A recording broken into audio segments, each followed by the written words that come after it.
until the captain turns off the fasten seatbelt sign. Please check.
Hey guys, kumusta kayo? Merry Christmas from the land of Hyundai, Kia, Samsung and LG. Yes, nandito kami ngayon sa Seoul, Korea. -5 degrees Celsius. It's freezing. May snow, oh, ayun sa likod ko. Ayun, so it's December 24 and it's almost 12 noon. Korea is 1 hour ahead sa time natin. They are GMT plus 9. Sobrang lamig. So kanina dumating kami mga around 8:30 in the morning and then nakalabas kami ng airport hanggang sa nakarating kami dito sa hotel around mga 11 na.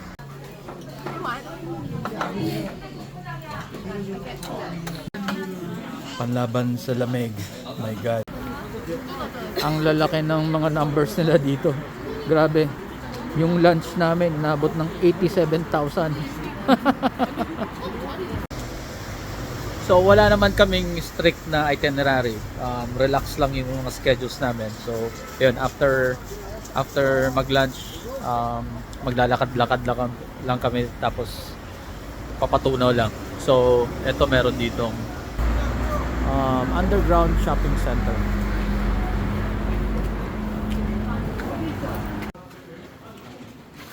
It's Sunday and it's Christmas. Sarado mga stores. Yun, nakahawak din ng snow. Parang ano? Panghalo-halo. Panghalo-halo. Pagka sa taas, oh. Kawabang bata. Ngayon lang nakahawak ng snow. Parang shaved ice. Parang shaved ice, mami. Parang asin. Hindi. Ang asin, mabigat eh. Ayan, light na light eh. Hey!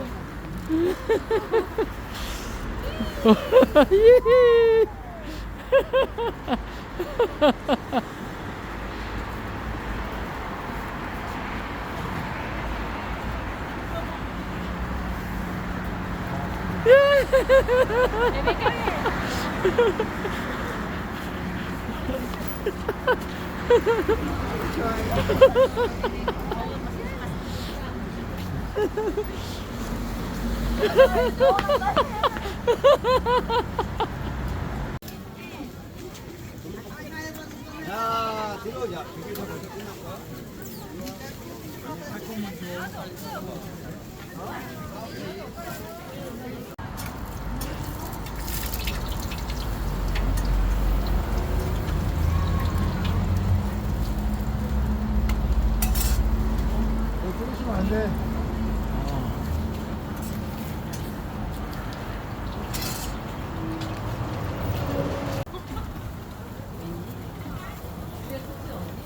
Pamili yan sikat-sikat.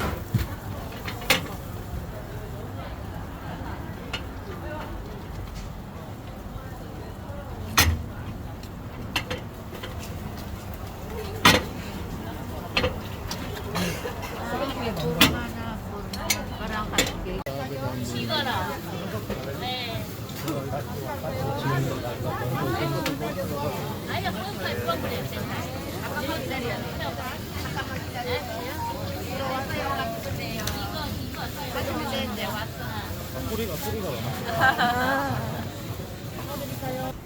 여보세요. 플리셔.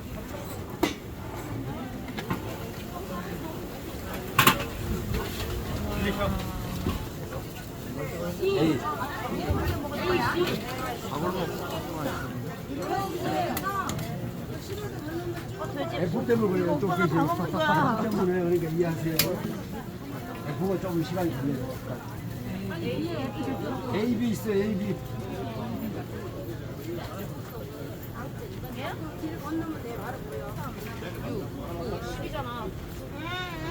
맞잖아. 하나, 둘, 셋, 넷, 다섯, 여섯, 일곱, 여덟, 아홉, 열 개잖아.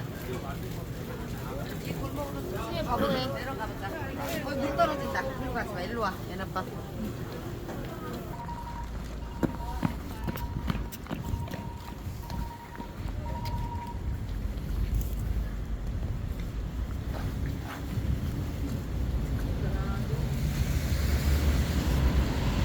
loy-loy.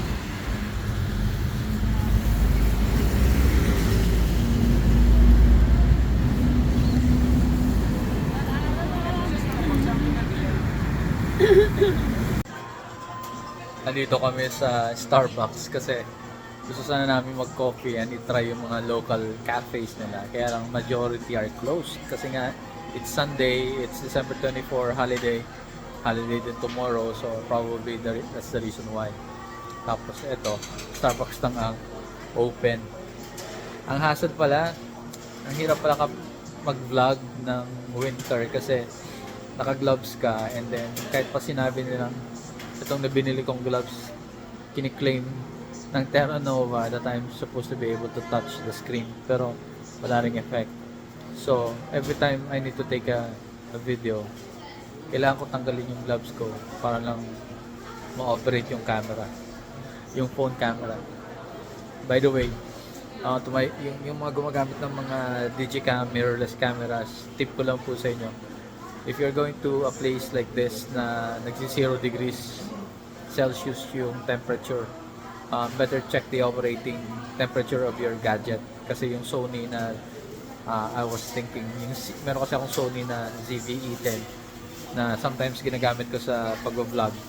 I was planning to bring it sana, buti na lang na-check ko, and yung operating temperature niya is only from 0 degrees Celsius to 40. So di ko na dinala, baka masira kasi yun nga, dito right now it's -5 and it's getting colder. I think later tonight baka maging -7 pa or -8. So pero mga cellphones tsaka yung X3, yung mga action cameras, kaya nila yung medyo ganitong lower temperature or even high temperature. So yun lang, share ko lang sa inyo. Ang hassle pala gumamit ng cellphone kapag naka-gloves.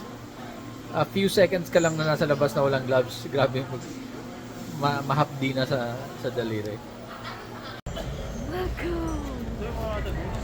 It's so cold.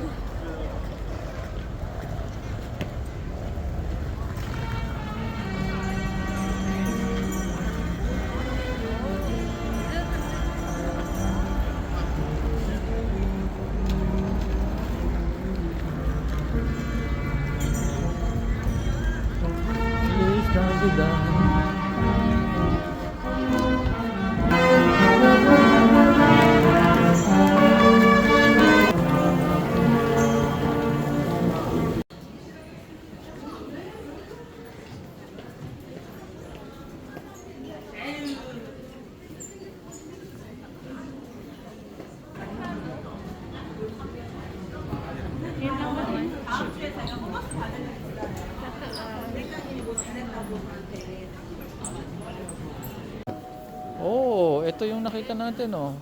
Hindi. Yung una ko nakita. Magkano? Boost.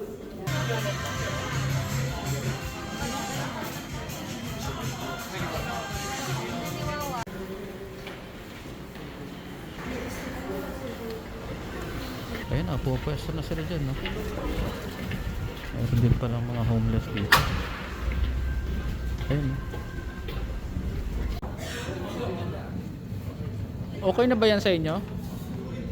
O gusto nyo pa mag one ikot? O, isang ikot lang? Parang masyadong casual naman dyan. Let's go look for a little bit nicer place for dinner. For Noche Buena. Ayun lang. That's the problem because it's holiday. Most of the restaurants are closed.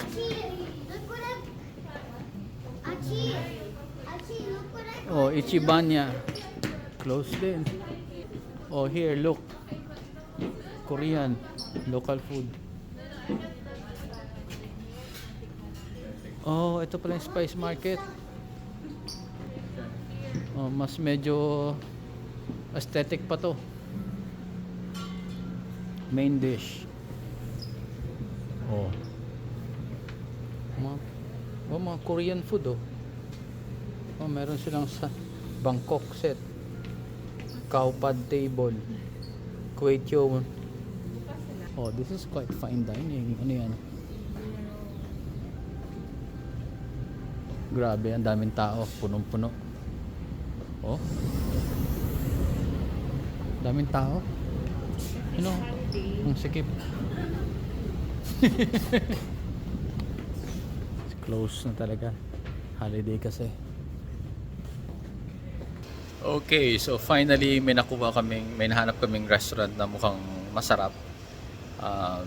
So dito na kami mag-spend ng Noche Buena, celebration ng Christmas. Naantok kami kasi ang aga-aga nung flight namin kaninang umaga and tuloy-tuloy na. So, ayun. I'll just give you a quick tour inside the restaurant. This is called The Place. So, they serve Italian dishes. Pasta, pizza, and then may maliit na bar. Ayan. Oh, nice.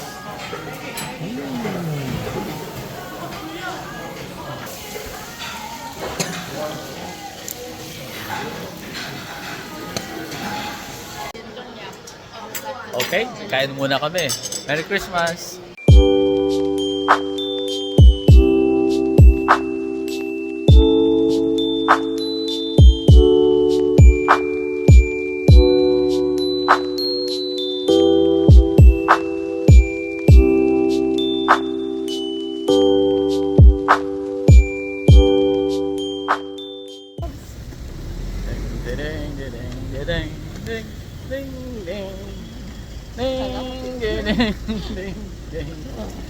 Traffic. Hindi lang sa Maynila ang traffic. Ayan, traffic din, no? Traffic. And the snow, let it snow, let it snow.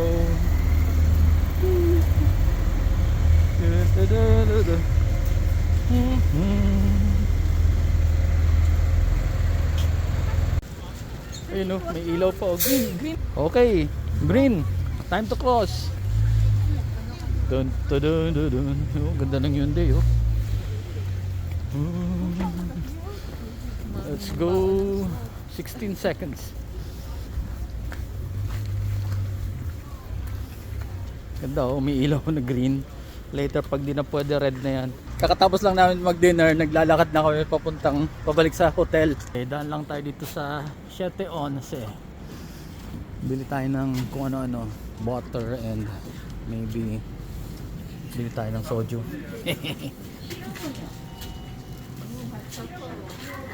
Ano bang mga unique na items nila dito? Na unique lang sa Korea. Hershey's? Bakit? Wala ba yun sa ibang 7-Eleven? Oh, see? Tira mo, may Christmas tree sila. And what have you found? What have you found? Candy. Ay, oo. Popular yan. Napapanood ko yan. 2 plus 1 siya. Magkano? 2 plus 1? Yan ang mga items na unique lang dito sa 7-Eleven Korea. Dito lang available. Kasi sa atin, halimbawa, sa atin merong balot. Dito walang balot. What do you want? Similar to Dutch mill. Oh, right Yeah. here. Asan na soju nila? Let's buy soju. You want soju? Oo, ito pala eh. Ay, ito sa kabila. Oh.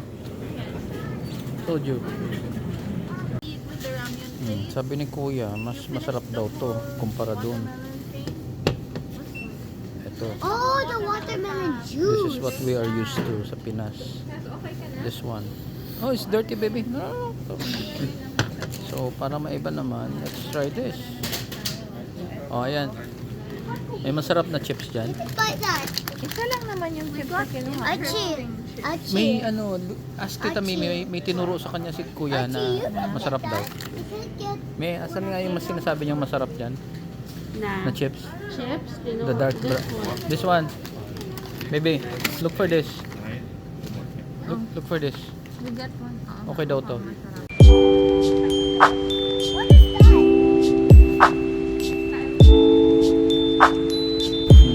Sorry itong mami ko eh. Ngayon lang nakatikim ng ice. Tagal-tagal lang sa California. Nakatikim ng ano, ng snow.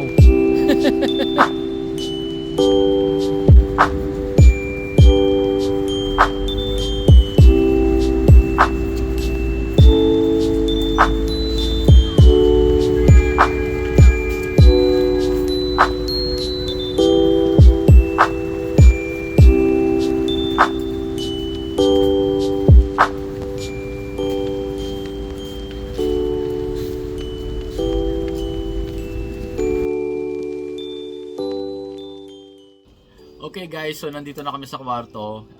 Before we sleep, I decided to make a summary.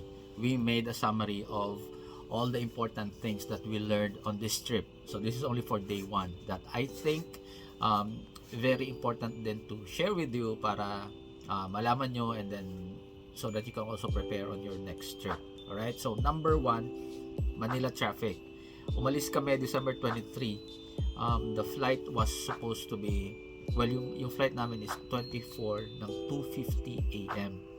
Normally, 4 hours before that, alis na kami niyan. So, supposed to be, yun na nga, December 23, 10 PM. Okay? The night before, 10 PM, yung balak namin alis. Buti na lang, while we were preparing, the entire Saturday yun eh, maghapon, nasa bahay lang naman kami, slowly, nagprepare ng luggage. And then, buti na lang, yung sister ko, nanood ng news, na sobrang traffic daw. So, we decided to leave 8 PM.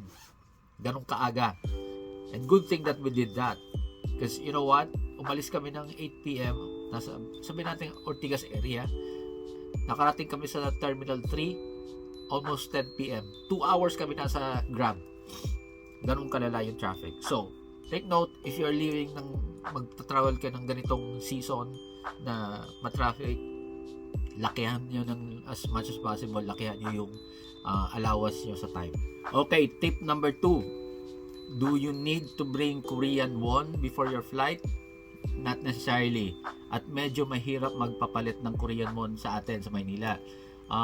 Naghanap kami, nagtanong kami sa mga money changer, wala masyadong available, right?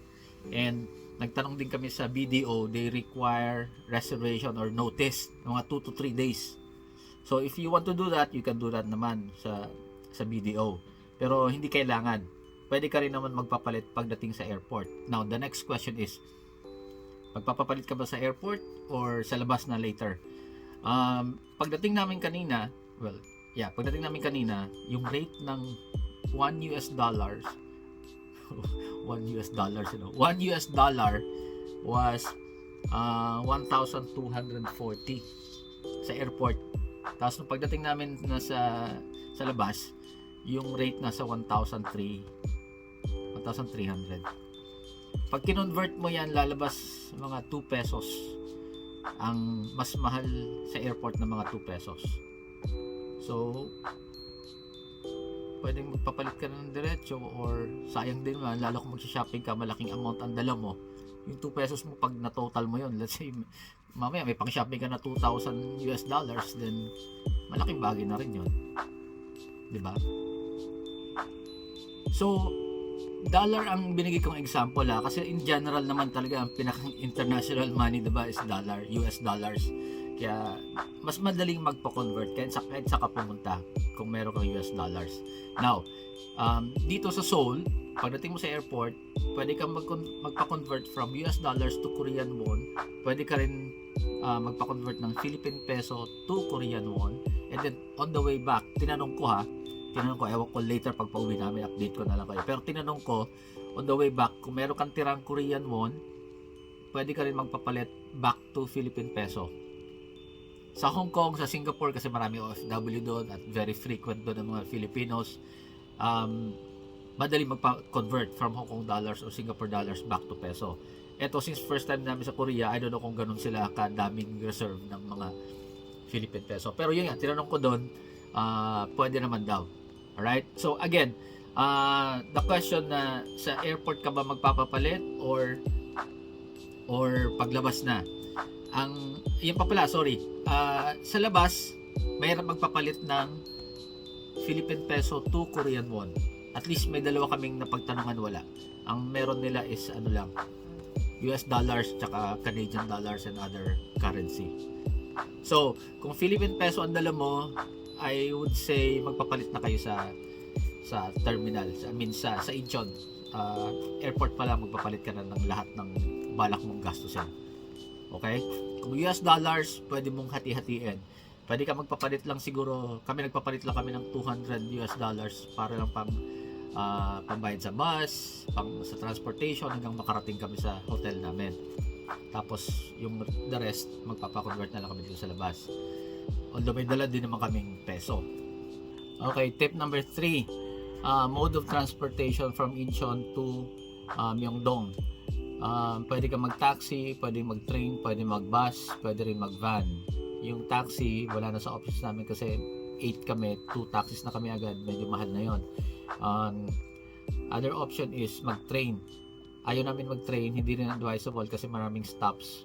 Buhat kami ng buhat, lipat kami ng lipat ng mga luggages namin. So that left us with bus or van. Sa bus naman,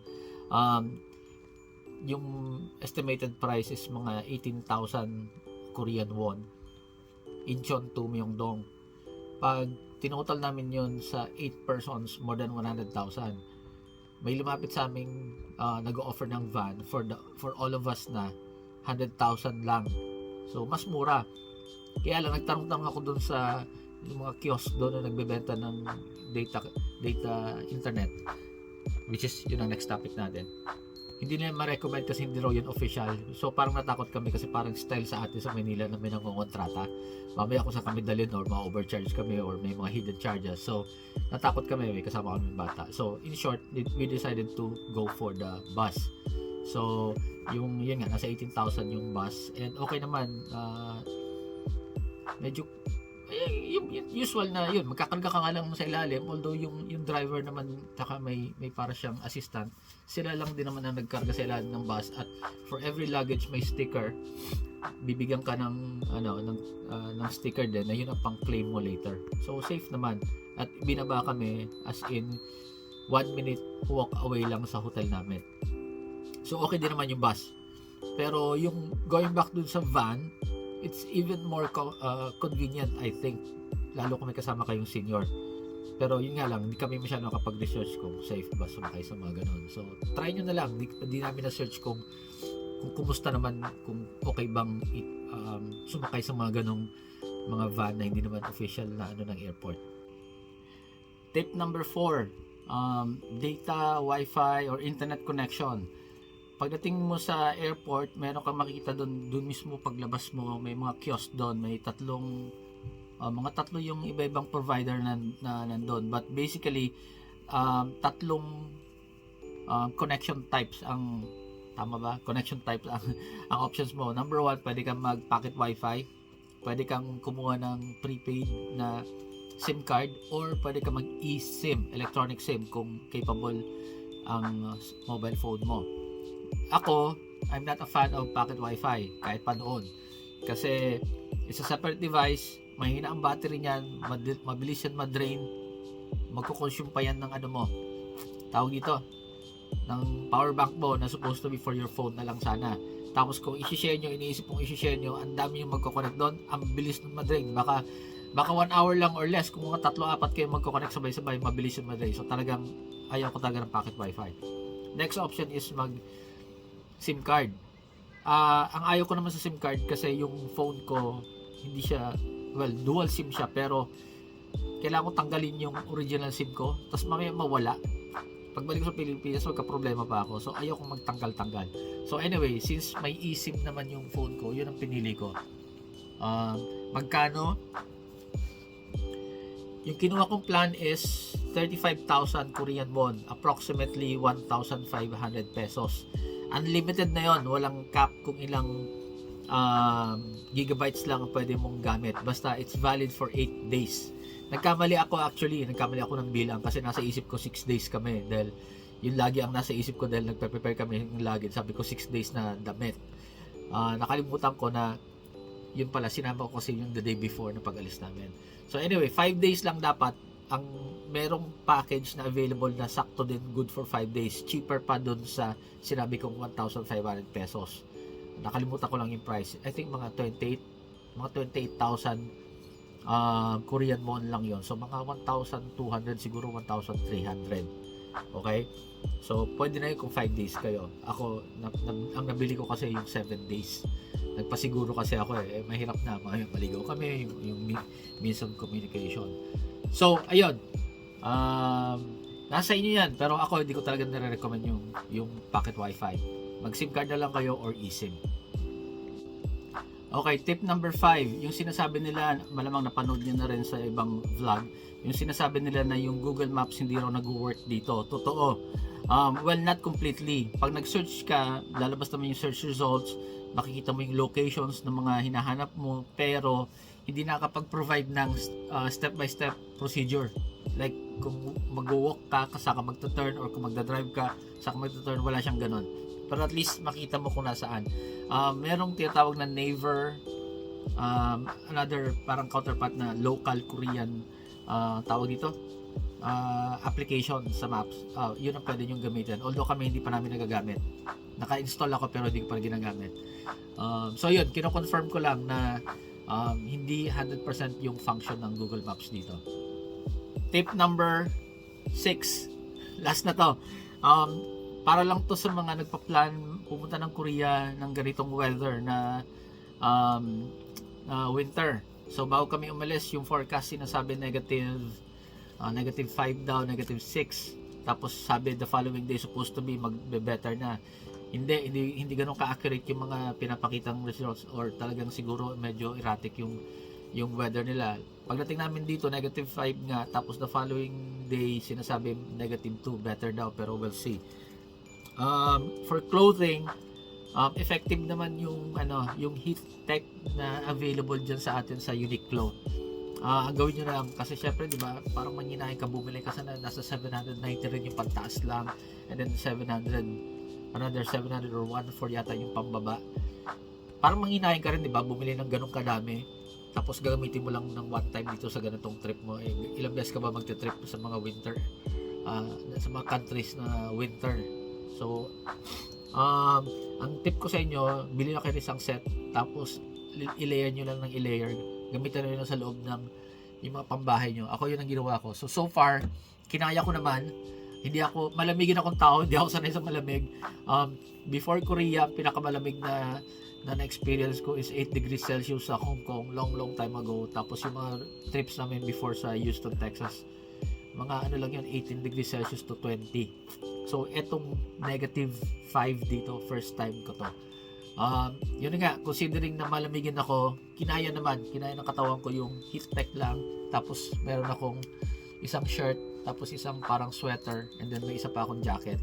So, yung regular jacket nyo lang, pagpatong-patungin nyo, para hindi ka masyado magastos. Kasi after ng Korea trip, wala na. Stock lang yan sa cabinet yung mga binili naming warm clothing. Okay, I hope you enjoyed our video, and I hope yung mga tips namin will be helpful for your next trip dito sa Korea. Alright? So, abangan ang susunod na kabanata. That was only our day 1. I will try to document kung ano naman ang mga matutunan namin for day 2, and at the end, gagawa ko ng summary just like this, and i-share ko ulit sa inyo. Alright? Thank you for watching. Bye!